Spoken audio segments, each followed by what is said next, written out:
Bonjour à tous, salut les amis, j'espère que vous allez bien. Ça me fait vraiment plaisir de vous accueillir ici sur votre chaîne de News Gaming pour un épisode 107 assez chargé avec 7 news, oui 7 news dans cette vidéo avec pas mal de choses très intéressantes. Alors les amis, on perd pas plus de temps et on démarre tout de suite l'épisode 107 des News Gaming, c'est parti.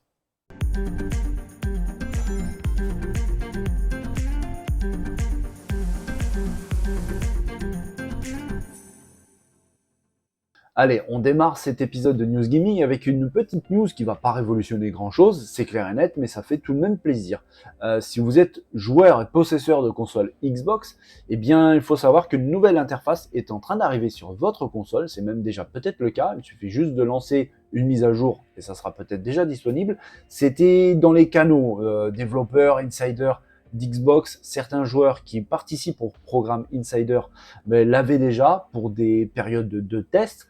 Les tests sont terminés et Microsoft commence le déploiement de la nouvelle interface. Alors on se retrouve ici avec l'interface, j'ai envie de dire, actuelle, traditionnelle depuis de très nombreuses années sur console Xbox, avec ces grosses tuiles qui montrent par exemple le jeu en cours, ceux que vous avez dans votre console, la tuile pour accéder au Game Pass, ainsi de suite. Ça, c'est du classique, vous connaissez. La nouvelle interface ressemble à celle-ci, avec une plus grande place laissée au fond d'écran. On voit ici des tuiles un petit peu plus petites, elles ont descendu un petit peu sur le bas de l'écran. Certaines tuiles ont été remplacées par des icônes très simples, très claires et très compréhensifs, au milieu, en haut de l'écran. Et on voit aussi que c'est un fond d'écran dynamique. Je veux dire par là que si vous sélectionnez, là on voit le joueur a sélectionné Starfield, eh bien il se retrouve avec un fond d'écran Starfield. Il aurait pu choisir Minecraft, Fortnite par exemple, eh bien, il aurait eu un fond d'écran Minecraft ou Fortnite. Ça fait pas le café, ça révolutionne pas tout, mais c'est quand même plutôt agréable avec des informations précises, rapides, avec l'heure, la capacité de batterie restante sur votre manette. Bref, c'est simple, c'est clair. Ça a permis un petit peu de se faire une belle idée de son écran avec surtout une plus grande place laissée au fond d'écran. Pour les pros de la customisation et qui veulent quelque chose d'assez stylé, léché, c'est franchement pas négligeable. Alors la mise à jour est en train d'être déployée, c'est pas pour tout le monde en même temps. Le déploiement démarre maintenant, pardon. Peut-être que certains d'entre vous l'ont déjà eu, d'autres sont en train de la recevoir et certaines autres personnes vont la recevoir un petit peu plus tard. Mais en tout cas, dans les prochaines semaines, tout le monde, absolument tout le monde qui joue sur Xbox aura donc cette nouvelle interface préparée et diffusée par Microsoft. Alors évidemment, les fans de sport mécanique et en particulier de course automobile attendent avec impatience le prochain Forza Motorsport sur Xbox et PC. Mais il n'y a pas que celui-là qui arrive, il y a aussi Nacon, le célèbre éditeur, qui vient tout juste de dévoiler un nouveau jeu de voitures de course, de buggy plus particulièrement, qui s'appelle Overpass 2. Et franchement, ça s'annonce plutôt réussi. Vraiment, le jeu semble vraiment sympa, assez bien fait, bourré d'action, ça semble vraiment fun. Il faut savoir que le jeu offrira une sélection de 30 véhicules différents, de marques officielles, ça c'est quand même à noter, avec plusieurs catégories, des courses très différentes. Il y a 5 types de courses différentes, comme les sprints off-road, du tout-terrain, des courses de côte, des défis d'obstacles et des circuits fermés. Le jeu sera aussi multijoueur avec des parties multi jusqu'à 8 joueurs simultanément. Et il semble vraiment plutôt pas mal avec, évidemment, on voit beaucoup de tout-terrain. Le type de course et de véhicule s'y prête grandement. On verra vraiment ce qu'il en est manette en main, mais ça semble plutôt pas mal. Et d'ailleurs, l'éditeur insiste beaucoup sur le réalisme du jeu et franchement, c'est mieux comme ça parce que des courses de tout-terrain, franchement, si c'est pas réaliste, c'est très désagréable. On pourra se faire une meilleure idée, ça sera à partir du 19 octobre prochain. Le jeu sort sur PC, sur PS5, sur Xbox Series. Overpass 2 donc arrive de l'éditeur Nacon. On avait parlé de ce jeu déjà sur la chaîne Les Amis, on en avait discuté ensemble. Remnant 2 vient tout juste de sortir, c'était le 25 juillet dernier sur Xbox, sur PS5, sur PC. Le jeu est beau, franchement il est très joli. On voit ici une vidéo, c'est plutôt pas mal, ça bouge très bien, c'est bourré d'action, vraiment. Graphiquement ça tient la route, c'est très joli et pour cause il est développé avec l'Unreal Engine 5, le dernier moteur graphique en date de Epic Games, qui vraiment, à chaque fois qu'on voit un jeu tourner dessus, on montre vraiment ses capacités assez impressionnantes. Mais des experts de Digital Foundry se sont un petit peu penchés sur le jeu pour voir un petit peu ce qu'il en était au niveau de la tenue du jeu quand on parle technique, c'est-à-dire la résolution, les framerates. Et il faut savoir que le jeu est joli, vraiment. D'ailleurs, Digital Foundry le déclare, le jeu est plutôt beau. On va le mettre un petit peu dans le contexte. Le premier, c'était en 2019 et il était déjà pas mal. Là, le gap graphique est franchement conséquent. Je vous l'ai dit, il est développé avec l'Unreal Engine 5. Ça se voit vraiment. Il y a un palier véritablement qui a été franchi et c'est vraiment très très joli. Le jeu donc est jugé plutôt beau par Digital Foundry. Il tient la route. Malgré tout, il y a quand même pas mal de petites choses qui coincent, notamment au niveau du framerate. Il y a des baisses de framerate assez violentes, et ça, quelle que soit la plateforme. Que vous jouiez sur PS5 ou que vous jouiez sur Xbox Series X, il y a des chutes de framerate assez importantes, assez violentes, surtout sur les scènes assez chargées où l'action est vraiment intense. C'est là qu'on remarque ce genre de baisse de FPS. Tout ce qui est résolution, là aussi, il y a des concessions, franchement. Le mode qualité, par exemple, tourne en général en 1296p sur Xbox Series X comme sur PS5. Le mode intermédiaire qui s'appelle équilibré propose lui du 792p, pareil sur les deux machines. Et le mode performance tourne en 720p avec forcément un framerate, une animation beaucoup plus fluide et surtout beaucoup plus stable. Ça prouve bien une chose, c'est que les consoles, quand elles étaient sorties, c'était vraiment des monstres de puissance. D'ailleurs, entre guillemets, elles le sont toujours. Mais les techniques de développement avancent à une vitesse ahurissante. À l'époque, l'Unreal Engine 5 n'existait pas. Les développeurs n'avaient pas accès à certaines choses qui pouvaient mettre en avant et concrétiser un petit peu leur délire de créateur. Maintenant, c'est un peu plus le cas et on voit que les consoles sont déjà à leur limite.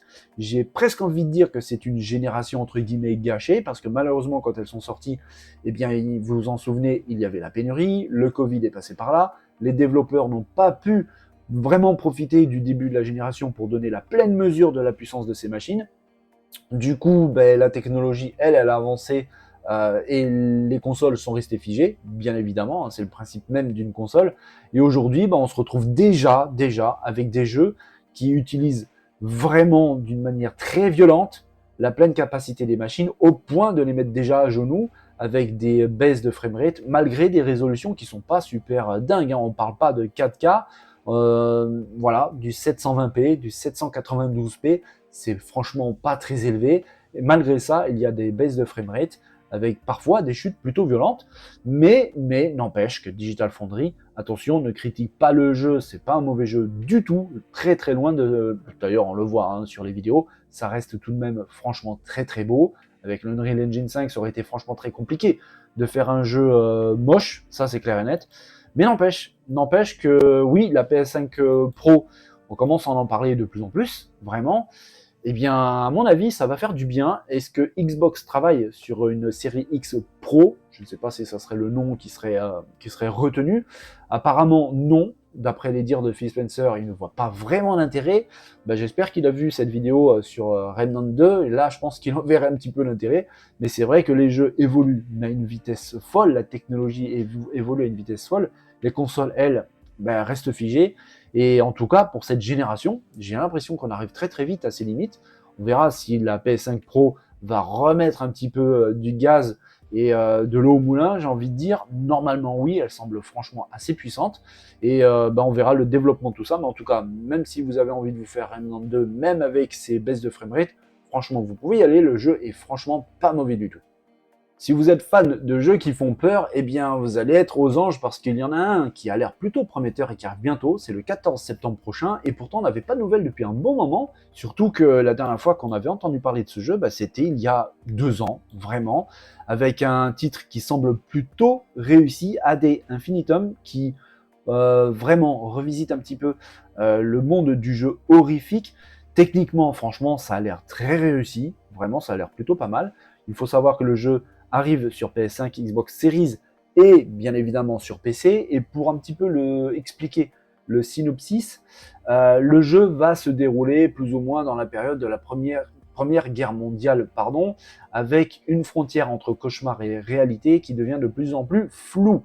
Vous allez incarner un jeune soldat allemand qui est hanté par les horreurs de la Grande Guerre, la Première Guerre mondiale, pris au piège entre deux réalités.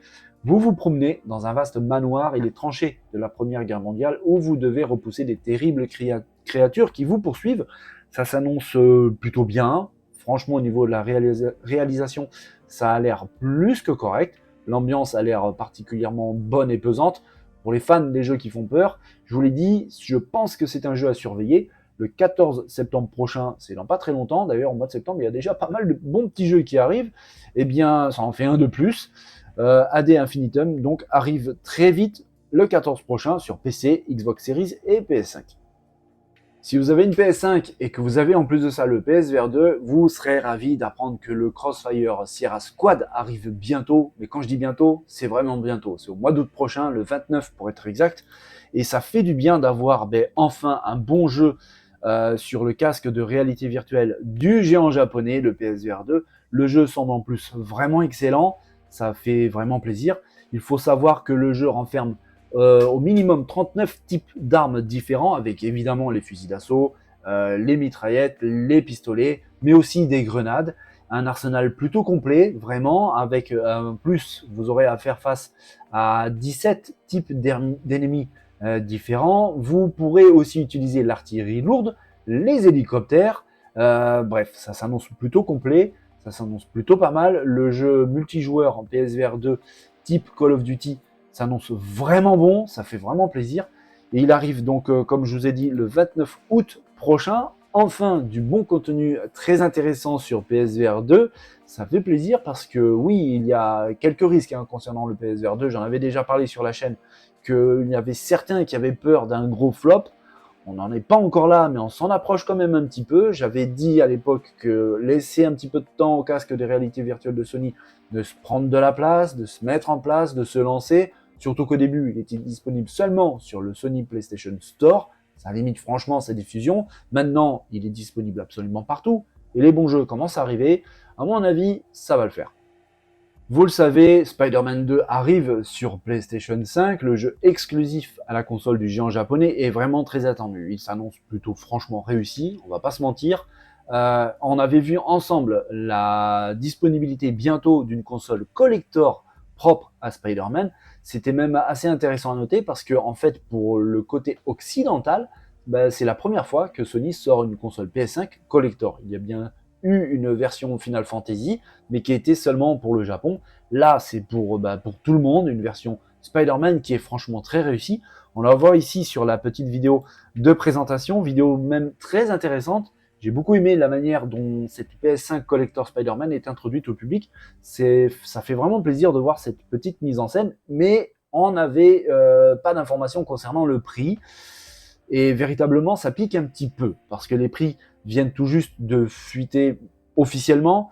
D'ailleurs, j'avais discuté avec un des abonnés sur la chaîne concernant le prix des coques, parce que oui, la console sera disponible en version collector, mais si vous avez déjà une console PlayStation 5 et que vous avez envie de l'habiller en format collector Spider-Man, eh bien, vous pourrez acheter des coques en séparé pour pouvoir habiller votre console, même si vous avez la version digitale. Il y aura des coques aussi pour la version digitale collector Spider-Man. La manette aussi est disponible séparément d'ailleurs.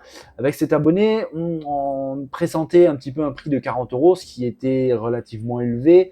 J'avais rien dit, je pensais que ça allait être un peu plus cher. Eh bien, c'est le cas. Les façades pour la console PS5 édition limitée Spider-Man 2 coûtent 64,99 €, 65 € pour les façades. Franchement, je trouve ça vraiment cher. Même si c'est du collector, je trouve ça vraiment cher. Pour le pack de la console PS5 Spider-Man 2 en édition limitée, donc, ce sera 660 € pour la PS5. Ça pique aussi un petit peu. La manette, c'est dans les 80 €, 79,99 €. Donc oui, c'est joli, franchement. Mais ouais, ça coûte quand même un petit peu cher. 65 € pour des façades, je trouve ça un poil exagéré, vraiment. 660 € pour la console, même si c'est du collector. Alors évidemment, elle va s'arracher comme des petits pains parce qu'il y a des fans des versions collector. D'ailleurs, Sony le sait, c'est pour ça qu'ils proposent ce genre de produit à ce genre de prix. Mais tout de même, 65 € pour des façades, ouais, ils sont mignons quand même chez Sony. Les amis, on va faire le point sur 3 exclus qui arrivent sur PS5. Alors exclus, en tout cas pour le moment temporaire. On verra vraiment ce qu'il en est au moment de leur sortie parce que de toute façon, on n'a pas encore de date précise. Les 3 jeux que je vais vous présenter sont prévus courant 2023 ou 2024. On verra vraiment. Et le premier est plutôt sympa. Vraiment, ça a l'air d'être des titres de très très haute qualité. En tout cas, le premier, on le voit hein, sur cette bande-annonce, montre des visuels vraiment sympas. Alors oui, c'est un action RPG, un Soul-like très clairement. J'ai l'impression de voir un petit peu un titre du genre Sekiro. Alors si en plus de ça, le gameplay et la difficulté est du même acabit, certains vont graisser des dents, et y compris moi. Mais en tout cas, c'est vrai que la DA, la réalisation, semble vraiment très très sympa, avec une héroïne qui a l'air plutôt bien équipée pour se défaire de tous ses ennemis. On voit pas mal de coups différents avec les poings, les griffes, les armes à feu. En tout cas, la réa semble vraiment incroyable. Ce titre, c'est Daba Land of Watermark. On ne sait pas du tout quand est-ce qu'il sortira, mais pour l'instant, c'est prévu donc soit courant 2023, on est déjà quand même presque à la deuxième moitié de l'année, ou alors pour 2024. Le jeu semble véritablement prometteur. Sincèrement, la réalisation semble vraiment de toute beauté. Attention, comme je dis très souvent sur la chaîne, un beau jeu ne fait pas forcément un bon jeu. Il y a aussi le gameplay, la prise en main, la sensation au niveau du gameplay, hein, parce que c'est vrai que manette en main, un jeu répond beaucoup mieux que par simple vidéo, mais c'est vrai qu'il s'annonce plutôt intéressant. Pour l'instant, hein, c'est prévu donc sur PS5, on n'a pas de détails pour les autres machines. Peut-être que c'est une exclue définitive ou temporaire, mais en tout cas, pour l'instant, c'est sur PlayStation. Autre jeu qui va arriver, hop, Wind Rising, qui encore un jeu chinois. Hein. D'ailleurs, le premier c'était un jeu chinois, de studio chinois. Là, celui-ci, malheureusement, le trailer est très très court. On ne voit absolument rien du jeu en lui-même ni du gameplay. Par contre, ça a l'air plutôt intéressant. Le trailer donne véritablement envie. On verra, hein, le studio normalement devrait montrer quelque chose d'un peu plus consistant au niveau de son titre, qui est lui aussi, pour l'instant, on ne sait pas quand est-ce qu'il sortira. Très certainement 2024, vu l'état d'avancement du projet, parce que quand on montre un trailer aussi petit, généralement, c'est que le reste du jeu n'est franchement pas à un stade très avancé. Un autre jeu qui avait été présenté pendant le PlayStation Showcase, qui s'annonce plutôt pas mal lui aussi, hein, c'est tout simplement, j'ai oublié le nom, Lost Soul Aside. Voilà. Le jeu semble vraiment intéressant, en tout cas bourré d'action, avec un style graphique vraiment léché. Ça aussi, ça semble plutôt propre et très beau techniquement. Ça bouge vite, c'est nerveux, avec des très belles couleurs, des très belles textures. On verra vraiment au moment de sa sortie. Pour l'instant, celui-là non plus n'a pas de date de sortie définitive, à part un courant 2023.